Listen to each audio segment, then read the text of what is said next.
Buenas tardes, hermano, que Dios les bendiga y que Dios les bendiga también a todos mis hermanos que están acá.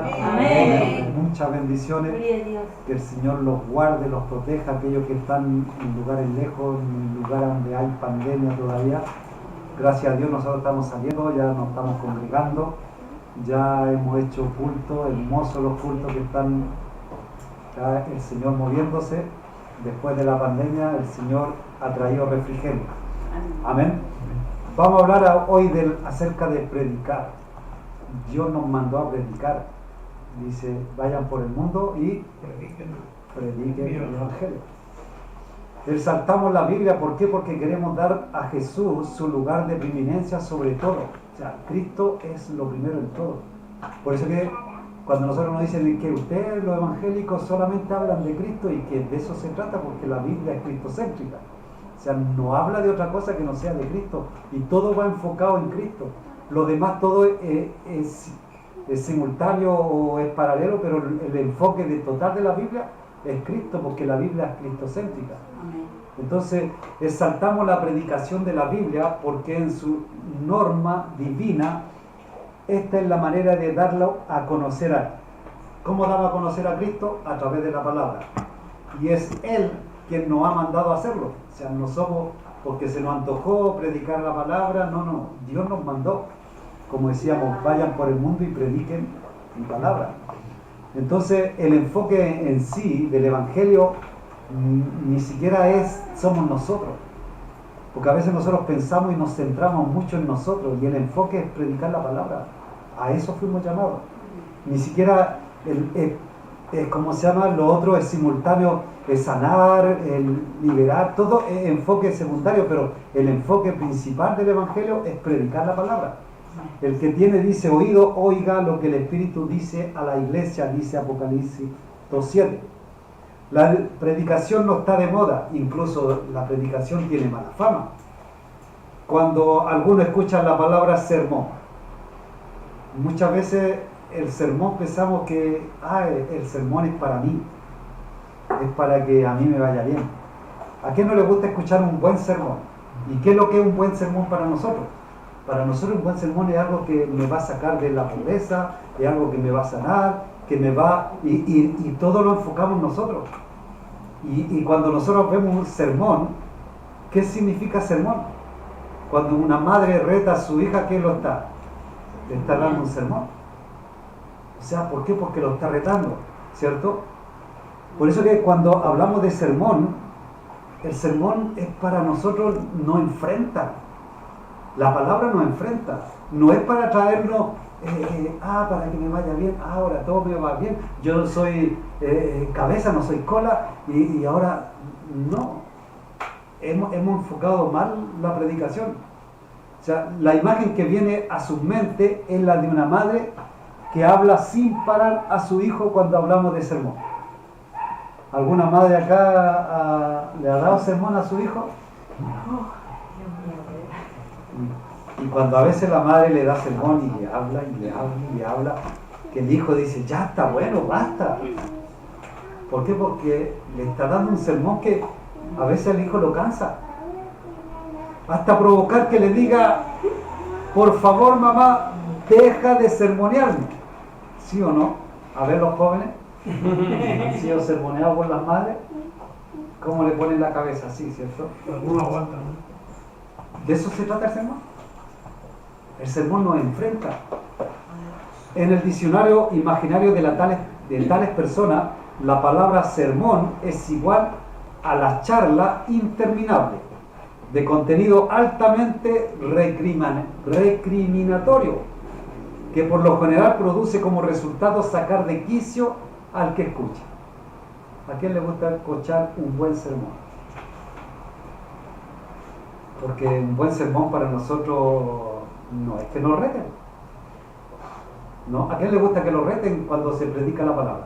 Y muchas veces el cristiano se siente, no, es que el pastor se la agarró conmigo. O alguien le contó mi vida al pastor, por eso me está retando. Aunque mucha gente sigue visitando la iglesia cada semana, pero normalmente no le gusta escuchar un buen sermón. Le gusta escuchar que le digan algo que a él le gusta. No son muchos los que van con la expectativa de escuchar este buen sermón. Algunos son atraídos por el hecho de sentirse quizás parte de la comunidad, pero no con la intención de escuchar un buen sermón. Otros van porque disfrutan de la música. Al que le gusta la música, va porque le gusta la música. Mire, yo conozco muchos cantantes, he escuchado testimonios de cantantes seculares del mundo que se han convertido cuando han llegado a la iglesia y la música lo ha atraído. ¿Por qué? Porque en sí les gusta la música. Y aún es posible que muchos estén buscando respuestas para sus problemas personales. ¿Y qué lo quieren escuchar? A través de un buen sermón, que me hable y ya me solucione mis problemas. ¿Y por qué? Porque nosotros, el ser humano, somos enfocados en nosotros. ¿Y sabe qué dice? Que todo fue hecho por Él y para Él. Nosotros pasamos a ser secundarios. O sea, dice que nos llamó por amor a ¿quién? A su nombre. O sea, y aún es posible que muchos estén buscando respuestas a través de los mensajes terapéuticos que se predican hoy dentro de la iglesia y en muchos púlpitos. Un mensaje que le gusta escuchar a la gente. O sea, que el oído le gustó. ¿Cómo todos somos? Bueno, porque ahora sí que me va a ir bien, porque ahora salí bendecido. ¿Y qué es bendecido para nosotros? Es que ahora no voy a tener dinero en el bolsillo, ahora voy a tener un buen trabajo, voy a tener que esforzarme menos, trabajo menos horas y voy a ganar más. Y eso es lo que nos gusta escuchar. Pero venir a escuchar un monólogo en el que se expone la palabra de Dios nos suena muy atractivo cuando nos dicen algo que nos gusta. De ahí la necesidad de un ancla teológica que mantendrá firme la barca de nuestro ministerio. ¿Sabe que nosotros fuimos llamados a predicar la palabra de Dios? De acuerdo con el llamado que hemos recibido de parte de Dios como ministros del Evangelio. ¿Sabe que acá no solamente el pastor predica? Todos fuimos llamados a predicar. Todos fuimos llamados a evangelizar. No que evangelice el evangelista, a que el pastor vaya a predicar. ¿Se acuerda por qué nosotros siempre de cuando llegan a la iglesia, lo primero que empezamos a encaminarlo para que tiene que empezar a predicar en la plaza? ¿Saben que todos los predicadores de púlpito han comenzado en las plazas? No comenzaron en el púlpito. De acuerdo con el llamado que hemos recibido de parte de Dios, Dios tiene un llamado a cada uno de nosotros. Y Dios tiene un propósito en la vida de cada uno. Pero el propósito no es nuestro, es lo que Él quiere, no lo que nosotros queremos. Porque a veces nuestro corazón quiere una cosa, pero Dios quiere otra. No es lo que... Por eso que dice, tus caminos no son mis caminos. Mis pensamientos, tus pensamientos no son mis pensamientos. Dos de los ganchos que posee esta ancla teológica: primero, Dios ha hablado y Él continúa hablando y Él sigue hablando. Por eso que a veces el cristiano dice, yo quiero que Dios me hable. De la Biblia. Dios habla a través de la Biblia. La primera vez que Dios habla es a través de la Biblia. Después Dios empieza a hablar audible, pero primero habla a través de la palabra. Y uno empieza a leer la palabra y mientras más la lee, de repente, ¡wow! Lo que lo habíamos leído 3 veces y no lo habíamos enterado de lo que decía. ¿Por qué? Porque Dios nos está hablando. Segundo punto, ese Dios que habló hace mucho sigue hablando hoy a través de la palabra escrita. Y el tercer punto que veremos en este sermón es que Dios nos ordena predicar su palabra para hacer oír públicamente su voz. Dios quiere hablarle al mundo, porque Dios le habla a la iglesia, pero quiere hablarle al mundo. Quiere hablarle a Mataró. Pero ¿cómo le va a hablar a Mataró si la iglesia está toda encerrada? ¿Cómo le habla a Mataró? Mire, cuando nosotros empezamos a predicar, pastor, ¿cierto? Que no habían iglesias predicando en la plaza. Y el Señor me machacaba, que tenía que ir a predicar, que tenía que ir a predicar. Y yo decía, no escucho. No quería. Hasta que Dios empieza a empujar, hasta que, bueno, Señor, ganaste. ¿Sabe que nunca le vamos a ganar al Señor? Él siempre nos va a vencer. Es por eso que la predicación fue una prioridad para el pueblo de Dios a través de toda la historia de la redención. Lo más importante fue la predicación. Y la prioridad de los profetas del Antiguo Testamento era predicar la palabra. O sea, decir lo que Dios quería decir. En cierto modo, la historia de la predicación es casi tan antigua como la historia del ser humano. Así es la predicación. Algunos pensamos que no, que ahora cuando Cristo vino se empezó a predicar. No, de antes ya se predicaba.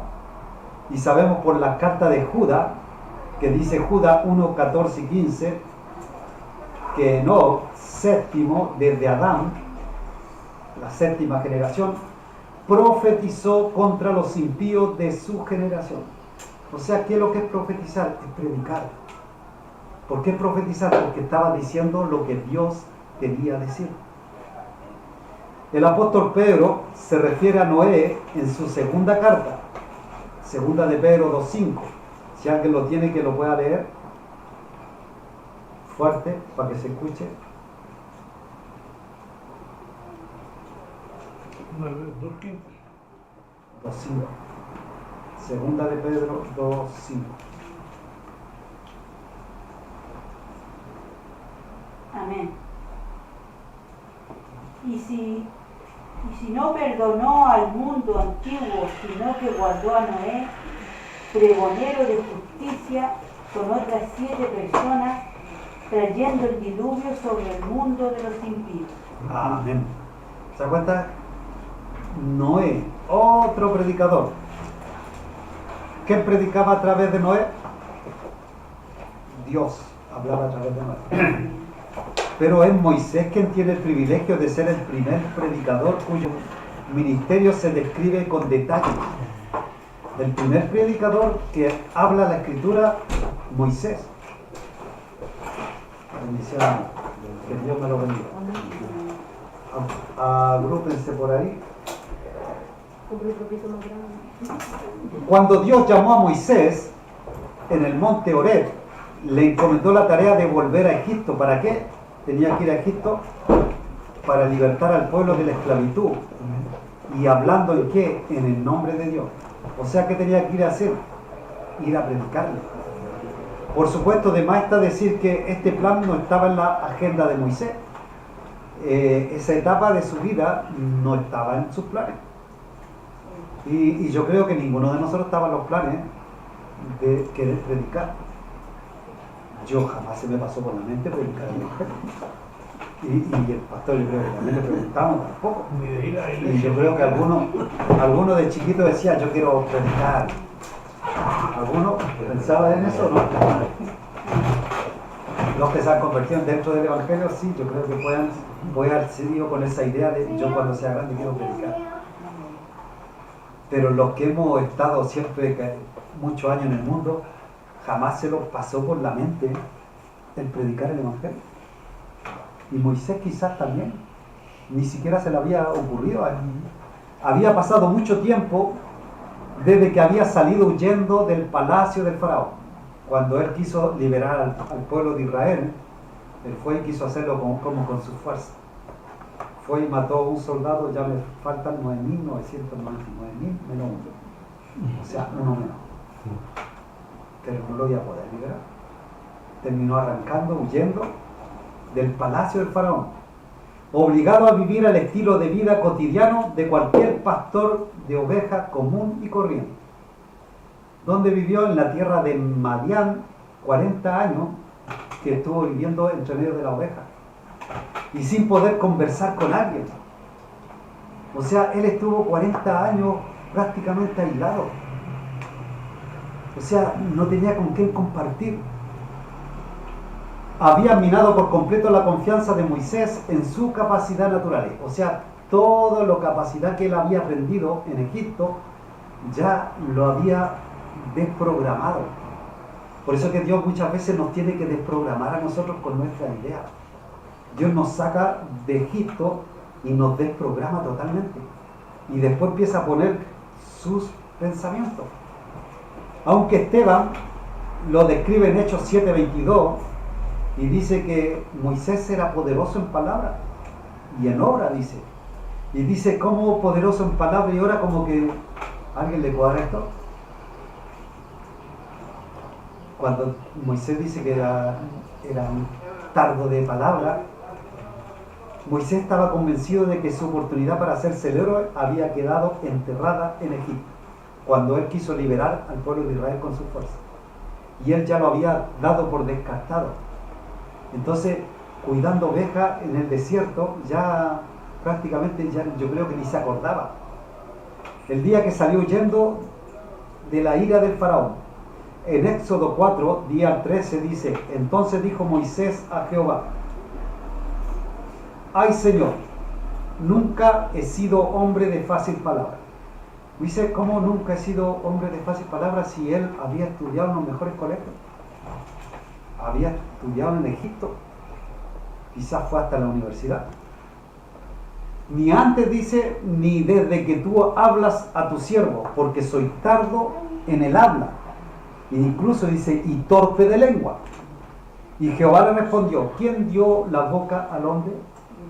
¿O quién hizo al mudo y al sordo, al que ve y al ciego? Dice, ¿no soy yo Jehová? Ahora pues ve y yo estaré con tu boca. Y te enseñaré lo que hayas de hablar. Y él dijo, ay Señor, envíate ruego por medio del que debes enviar. ¿Cuántas veces nosotros fuimos así como Moisés? No, Señor, yo no. No, envía a otro. Señor, que otro predique. Yo no. Yo es que soy muy vergonzoso. No, es que Señor, yo no tengo mucha palabra. Y muchas veces nosotros somos igual que Moisés. Y quizás Dios a alguno de ustedes lo está llamando a predicar y dice, yo no puedo. Yo soy lento de palabra. Pero ¿qué te dice el Señor? Ve, yo estaré con tu boca. Yo estaré con tu boca.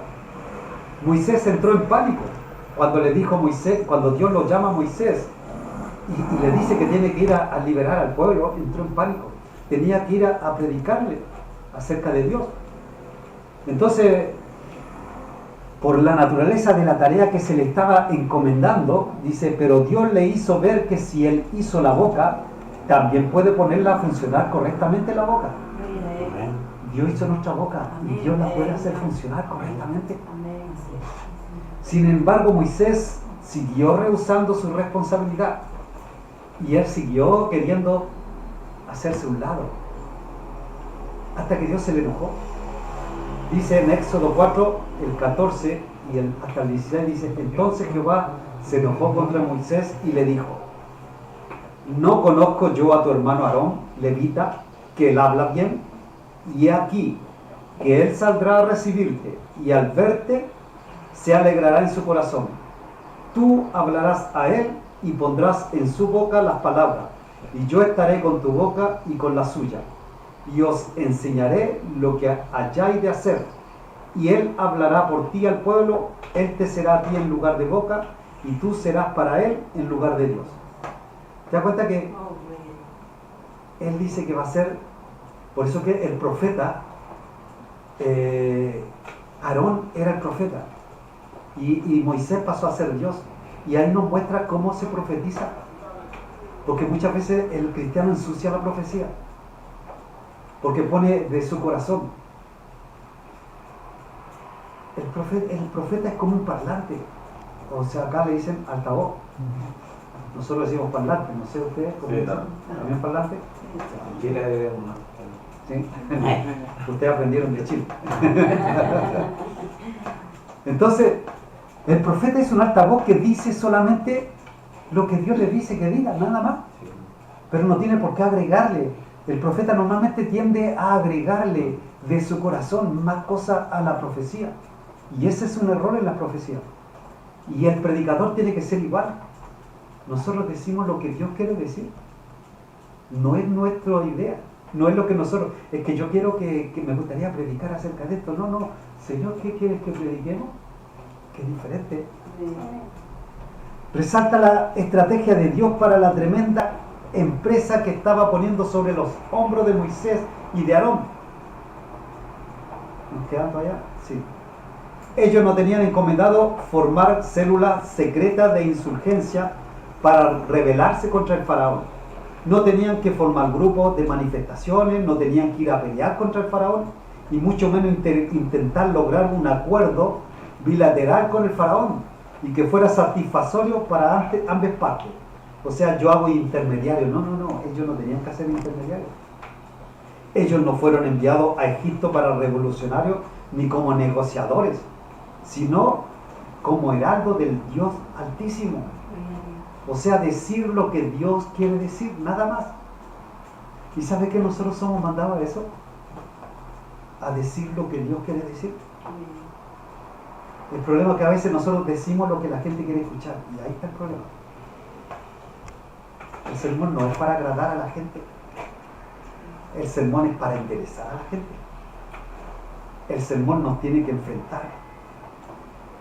Por eso que más adelante en Éxodo 7:1 dice, el Señor le dice a Moisés, mira, yo te he constituido Dios para Faraón y tu hermano Aarón será tu profeta.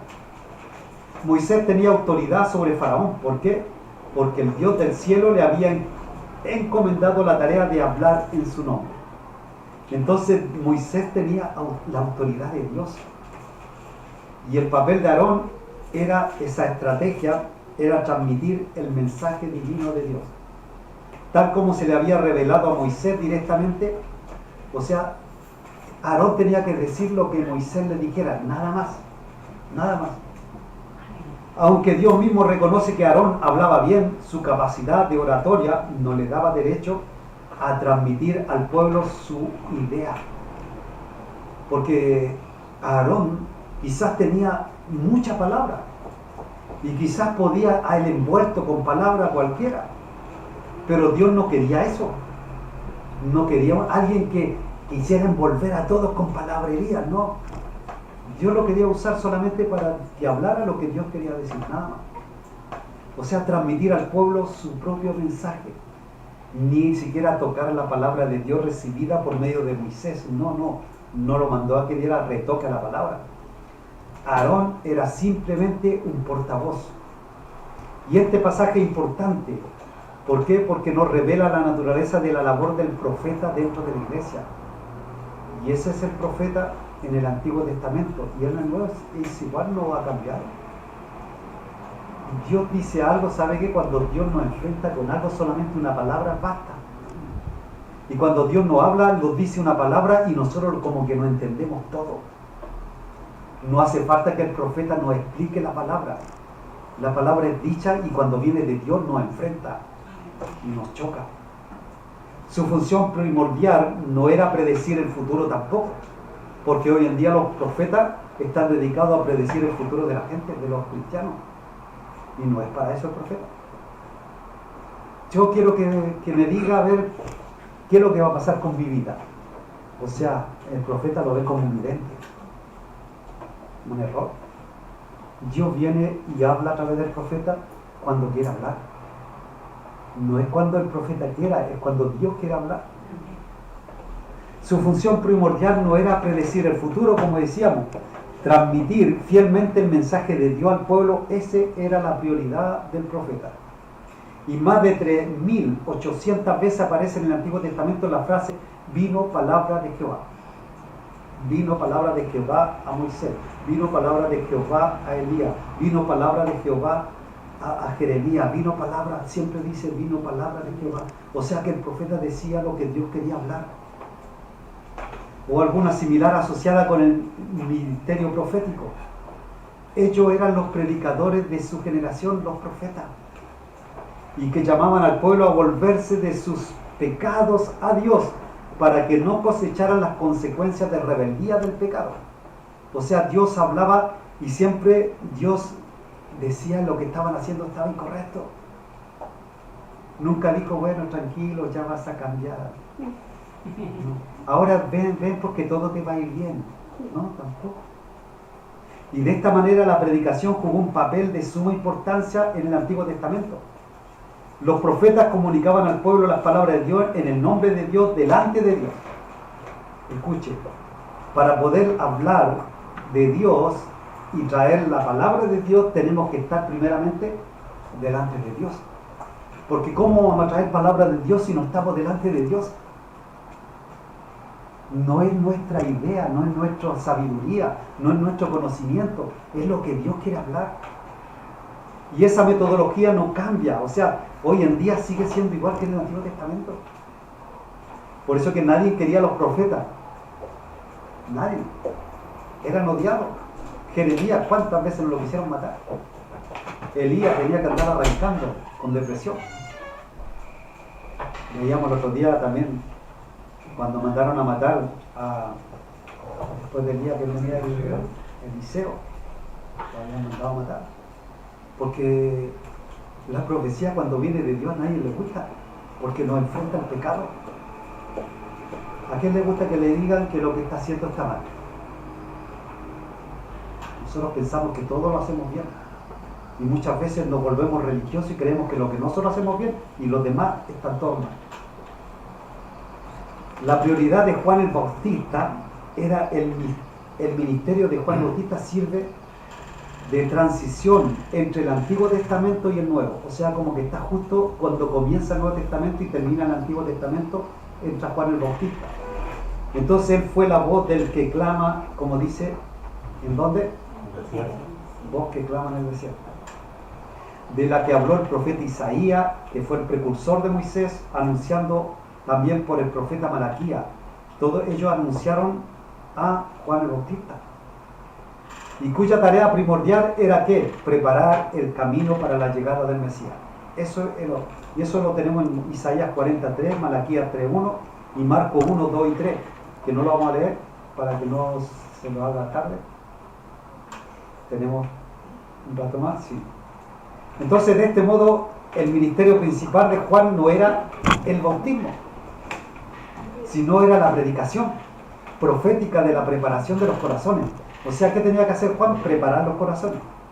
Por eso que todo monte sea bajo y todo collado sea levantado. O sea que está hablando del corazón. En el corazón hay orgullo. El orgullo tiene que bajar. La altanería tiene que bajar. Y la timidez tiene que subir. El bautismo era solamente un símbolo visible de que su predicación había sido recibida por aquellos que escuchaban a Juan el Bautista. Eso era solamente un símbolo. Juan lo vemos en Marcos 1, 4 y el 5 y el 7 y el 8. Dice, bautizaba Juan en el desierto y predicaba el bautismo de arrepentimiento. ¿Para qué? Para perdón de pecados. O sea, predicaba arrepentimiento. Por eso que nosotros cuando vamos a la plaza, ¿qué predicamos? Arrepentido, porque el reino de los cielos se ha acercado. Y nos dice, y salían a él toda la provincia de Judea y todos los de Jerusalén, y eran bautizados por él en el río Jordán, confesando sus pecados. Y dice más adelante, y predicaba diciendo, viene tras de mí el que es más poderoso que yo, a quien no soy digno de desatar encorvado la correa de su calzado. Yo a la verdad os bautizo con agua, pero él, ¿qué dice? El Espíritu Santo. Aleluya. Bendito sea el Señor. Amén. ¿Cuántos fueron bautizados con el Espíritu Santo? Amén. ¿Ardemos por el Señor? Ardemos, sí, ardemos, ¿cierto? Amén. Amén. Él debía proclamar como un heraldo la llegada del Mesías. Eso es lo que tenía que hacer Juan el Bautista. El bautismo estaba sujeto a la aceptación de su mensaje. O sea, ¿quién estaban preparados para ser bautizados? Los que aceptaban el mensaje de Juan el Bautista. O sea, no tenía ningún sentido que una persona tomara la decisión de bautizarse si no había aceptado primero lo que Juan el Bautista predicaba. Lo que Juan testificaba acerca de la pecaminosidad humana acerca de Jesús. O sea, eso es lo que tenía que aceptar la gente. Somos pecadores, necesitamos el perdón de Dios. Y esa persona estaba preparada para ser bautizada. Por eso dice en Marcos 1, el 7 y el 8, viene tras mí el que es más poderoso que yo. Es por eso que la figura de Juan desaparece casi por completo de la narrativa de los evangelios, cuando el Señor Jesucristo aparece en escena. O sea, aparece Juan el Bautista, Jesús, y ya Juan el Bautista se deja de nombrar. Por eso que ya la Virgen María tampoco también se deja de nombrar. O sea, ¿por qué? Porque Jesús, si decimos que Jesús es Dios, y decimos que María es madre de Jesús, entonces Dios tiene mamá. Y yo que sepa, Dios no tiene mamá, porque Dios siempre ha existido. Por eso que es imposible que María sea la madre de Jesús, solamente fue usada para poder venir a este mundo a predicar el Evangelio. Cuando el Señor Jesucristo inicia su ministerio público después de su bautismo, cuando comienza Jesucristo, automáticamente se deja de hablar de Juan el Bautista. Pero al igual que Juan el Bautista, Jesús mantendría la predicación profética como el centro de su labor ministerial. O sea, la prioridad de Jesús siempre fue la predicación. Porque ¿qué pasa? Si Jesús no predica y se dedica a sanar todos los enfermos, a liberar todos los endemoniados, y a darle comida y a alimentar 5.000, otra vez 5.000, 10.000, y alimenta y da de comer, hace obra de caridad, pero si no predica, ¿qué pasa? ¿No hubiéramos sido sanos? Estaríamos todos en el infierno, pero todos sanos, pero en el infierno, porque el centro de todo es la predicación. Por eso que una persona a veces llega a la iglesia y recibe sanidad y después al tiempo se aparta. ¿Por qué se aparta? Porque no recibió la predicación y quizá no le gustó la predicación, quizá la rechazó, pero sí aceptó la sanidad y puede ser haber sido sana, pero se va a ir al infierno si no sigue a Cristo. Por eso que la prioridad de Jesús fue predicar el Evangelio. El Señor hizo muchas cosas extraordinarias durante su ministerio. Echó fuera demonios, sanó al enfermo, resucitó muertos, caminó sobre la agua, calmó el mar, calmó la tempestad. En 2 ocasiones alimentó a gran multitud de personas con pocos panes y unos peces. Pero cuando Marcos quiere resumir el corazón de su ministerio en Galilea, simplemente nos dice que predicaba el Evangelio. Miren, busca Marcos 1:14.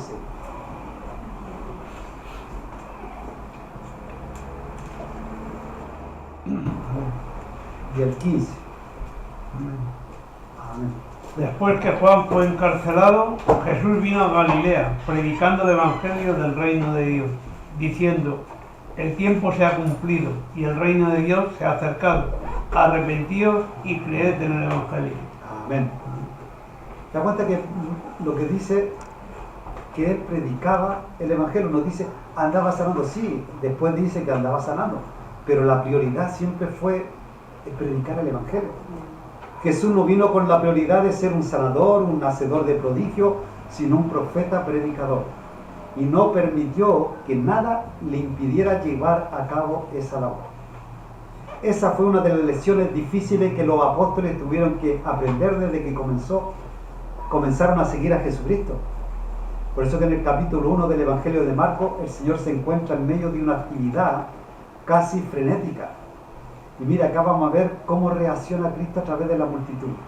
Dice, llevando a cabo un intenso ministerio de sanidad y echando fuera demonios.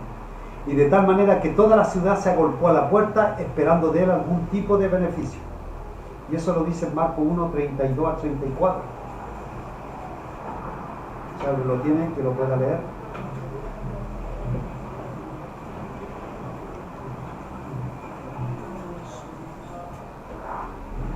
¿Qué dijo? Amén. ¿No? No salgan de Marcos porque Marcos vamos a tratar mucho de Marcos. Ya. Y no lo... Ven. Dígalo. Cuando llegó la noche... Fuerte para que se escuche del otro lado. Cuando llegó la noche, luego que el sol se puso, le trajeron todos los que tenían enfermedades y a los que endemoniados, y toda ciudad se volvió a la puerta y sanó a muchos que estaban enfermos de veras enfermedades y echó fuera muchos demonios y no dejar hablar a los demonios porque le conocían. Amén. Entonces los apóstoles estaban viendo con entusiasmo el éxito, la evidencia del maestro. Pero ¿sabe qué pasó al día siguiente? Siendo aún oscuro, en la noche. Todavía no aclaraba. Y dice en el 35, ¿qué dice? El mismo 1.35. Y levantándose muy de mañana, siendo aún muy oscuro, salió y se fue a un lugar desierto. Allí oraba. Sí. O sea, se levantó de madrugada. ¿Por qué? Porque había multitud, estaban esperando el milagro. Pero él se levantó y fue a orar. No dijo, no, me tengo que quedar porque tengo que hacer la obra, tengo que seguir liberando, tengo que seguir sanando. En algún momento durante la noche del día anterior Jesús se retiró a descansar y muchos no pudieron ser sanados, lo que provocó otra avalancha de personas que se agolparon de nuevo en la puerta de la casa. Y los apóstoles entraron en estado de pánico de haber estado allí. Con toda seguridad habríamos reaccionado igual que reaccionaron los discípulos de Cristo. Miren, el 36 y el 37 vemos cómo reaccionaron porque Cristo se fue. Cuando había una multitud de personas esperando. ¿Qué le dijo? El 36 y el 37. Le buscó Simón y los que con él estaban. Y oyéndole le dijeron, todo le busco. ¿Y el 37? El 37. 36. Oyéndole le dijeron, todo le busco. Ah, vale. No, como yo no, el 36 no lo escuché, pero yo parece que sí. Levantándole. Ah, ya, sí. Vale. Entonces casi podemos escuchar el tono de reproche de estas palabras de los discípulos. O sea, uy, ¿dónde estás? ¿Dónde te fuiste? Todo el que están buscando. La casa está asediada de personas llenas de problemas que demandan atención. ¿Y tú? ¿Dónde estás? Tú decides apartarte para tener un tiempo de devoción personal. ¿Qué se supone que debemos hacer nosotros con toda esa gente? Le dijeron. ¿Y nosotros qué vamos a hacer con tanta gente acá? Y tú te has apartado. La respuesta a Jesús fue tajante y fue clara en el 38. ¿Qué le dice en el 38? Díganos, Amén. que está más cerca. Y él les dijo, vamos a los lugares vecinos para que predique también allí, porque para esto he venido. ¿Se da cuenta? Él no se quedó ahí sanando a todos los que faltaban ser sanos ni liberando a todos los que faltaban liberar. Él se fue ¿a qué? A predicar, porque dijo, para esto he venido. O sea, como consecuencia estoy sanando, estoy liberando, pero yo vine a predicar el Evangelio. Jesús no podía permitir que las necesidades de la gente le impidieran llevar a cabo el ministerio que él tenía acá en la tierra, del Padre. El Padre le había encomendado que tenía que predicar el Evangelio. Entonces, ¿sabe qué? Ese mismo ministerio lo tenemos nosotros. Predicar el Evangelio. O sea, así como consecuencia van a ocurrir milagros, quizás liberación, sanidad, pero el enfoque no lo debemos salir del enfoque de predicar el Evangelio. Mire, si nosotros nos sacamos la con salir a la calle y alimentar a toda la gente que necesita comida, o que necesita alimento, pero si no le predicamos, ¿de qué sirve? Esa gente, claro, llenita, la guatita llena, pero se va a ir al infierno. Entonces no podía permitir que la necesidad de la gente le impidieran llevar a cabo el ministerio que él tenía, predicar el Evangelio del Reino. Esa era la prioridad de Cristo. Mire, un expositor inglés de principio del siglo XX llamado Dick Lucas, ¿sí? Todos lo conocen, ¿cierto? Claro. Sí. Dick Lucas, ¿le suena, cierto? Predicó un mensaje basado en esta sección del Evangelio de Marcos titulado ¿Cómo arruinar tu ministerio? Así dijo, ¿cómo arruinar tu ministerio? ¿Sabe que cuando nosotros nos desenfocamos de predicar la palabra, estamos arruinando nuestro ministerio? Sí. Y podemos incluso hacer buena obra, ayudar, pero si no estamos predicando, estamos arruinando el ministerio. La fórmula es muy sencilla. Primero obtén el poder para sanar todas las enfermedades, después amontona alrededor de ti una multitud de personas enfermas, pero en vez de sanarlo a todos, apártate de allí diciéndole que vas a hacer un viaje para dedicarte a predicar el Evangelio, a ver cómo reacciona la gente. Si todos están esperando, ¿qué están esperando? Si tú dijiste que lo ibas a sanar. Mira, O le han prometido, vengan a la iglesia que van a ser sanos. ¿Y si no son sanos? O si en vez de orar para que sean sanos, los vamos y predicamos el evangelio a otro lado. Estoy seguro de que para cualquier pragmático sensato de aquellos días era más evidente que Jesús debía enfocar mejor sus prioridades. Oh, Cristo se equivocó, tendría que enfocarse mejor. Si nosotros quizás, los cristianos de hoy estarían en aquel tiempo, hubieran dicho eso. No, pero ¿cómo va a estar la gente sin sanidad? Pero el Señor sabía que todos los que eran sanados irían de todo modo al infierno, a menos que la palabra profética predicada y la gracia salvadora de Dios interrumpiera su depravación. ¿Por qué se va la gente al infierno? Por la depravación, por el pecado. O sea, y lo único que lo puede detener es la palabra de Dios predicada, el sermón de Dios, enfrentando al pecador. Mire, si el pecador viene a la iglesia y se siente cómodo, estamos mal. El pecador que viene a la iglesia se tiene que sentir incómodo. Mire, cuando un pecador entra a la iglesia, lo único que quiere es irse. Pero si se siente cómodo, ¿por qué no estamos bien? Siendo muy compasivo, o para ser más preciso, la compasión encarnada, Jesús nunca permitió que las necesidades temporales del ser humano ocultaran de su vista su necesidad más apremiante. Él no vino al mundo para sanar a los enfermos, a los cojos y a los ciegos, o para apaciguar tormento en el mar. Él podía hacer tales cosas, y las hizo con mucha frecuencia, pero todo eso era secundario, no era lo principal, no era la prioridad.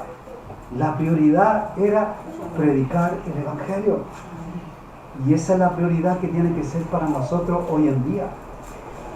Su prioridad era profetizar. Y vamos a leer un par de versículos y ya con esto vamos a ir acabando. Y vamos a seguir con Marcos 1, 21, 22. Dice, entraron en Capernaum y los días de reposo, entrando en la sinagoga, enseñaba y se admiraban de su doctrina, porque les enseñaba como quien tiene autoridad y no como los escribas. El 2.2 dice, e inmediatamente se juntaron muchos de manera que ya no cabían ni aún a la puerta, y les predicaba la palabra. Mire, todos estos versículos hablan de cuando Cristo predicaba la palabra, y solamente estamos hablando de Marcos. El Marcos 2.13 también dice, después volvió a salir al mar, y toda la gente venía a él y les enseñaba. El versículo 4 también, el 1 y el 2, otra vez comenzó Jesús a enseñar junto al mar, y se reunió alrededor de él mucha gente, tanto que entrando en una barca, se sentó en ella en el mar, dice, y toda la gente estaba en tierra junto al mar. ¿Qué estaba haciendo? Predicando. Y dice en el 2, y les enseñaba por parábola muchas cosas, y le decía en su doctrina. El 6.2 también dice, y llegando el día de reposo comenzó a enseñar en la sinagoga, y muchos oyéndole se admiraban y decían, ¿de dónde tiene estas cosas? ¿Y qué sabiduría es esta que les es dada? ¿Y estos milagros que por sus manos son hechos? ¿Se da cuenta que el enfoque principal siempre de Cristo fue predicar la palabra? Amén. Con esto hemos acabado. Continuaremos este mismo tema. Es muy bueno el tema, pero lo continuaremos la semana que viene en este mismo canal, pero creo que más temprano, no a la misma hora, más temprano. Amén. Que Dios me los bendiga, que Dios los guarde. Muchas bendiciones para los pastores de Chile, la congregación de Chile, todos los pastores de allá, las iglesias evangélicas en general, muchas bendiciones. Y aquellos hermanos que están escuchando, que Dios los guarde, que Dios los proteja, muchas bendiciones. Amén.